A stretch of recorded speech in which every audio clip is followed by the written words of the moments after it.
Malheureusement, à mon avis, cet accident, il était fortement prévisible.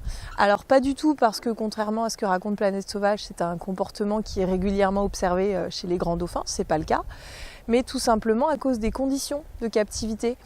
Ce qu'il faut savoir, c'est que la bagarre a eu lieu entre deux femelles, donc Parel, la maman, et Lucille. Lucille, c'est la dernière arrivée au parc. Elle a été transférée à la fin du printemps. Et depuis son arrivée, elle refusait en fait de se mêler au reste du groupe. Elle restait dans un bassin, le bassin numéro 4. Alors elle avait accès aux autres bassins, les autres dauphins venaient la voir, mais elle, a priori, ne quittait jamais ce bassin-là, ou très peu, elle n'en sortait pas, elle restait prostrée. Ils ont décidé d'installer la femelle et son petit, parce que c'était le bassin le plus adapté pour eux, et également parce qu'ils ont voulu faire bénéficier à Parel de la connaissance et de l'expérience de Lucille, qui a déjà eu plusieurs petits, elle, en captivité.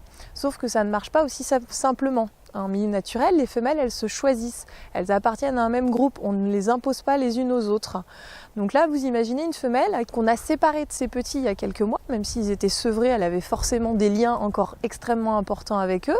On l'a séparée des petits et là, on lui impose, alors qu'elle ne veut pas sortir de son bassin, on lui impose un autre individu, une femelle qui a elle-même un petit. Donc le tout dans un bassin où elle ne pouvait pas sortir, donc effectivement il y a eu bagarre et le petit s'est fait prendre dans la bagarre. Mais c'est tout simplement parce que les bassins sont trop exigus et parce qu'on a forcé des connivences entre individus, alors que normalement c'est toujours eux qui décident et que là on mixe en fonction du bon vouloir des parcs et de leur intérêt des animaux qui n'ont rien à voir les uns avec les autres. Forcément ça dégénère et c'est pour ça qu'il y a plein de cas d'attaques entre individus dans les delphinariums.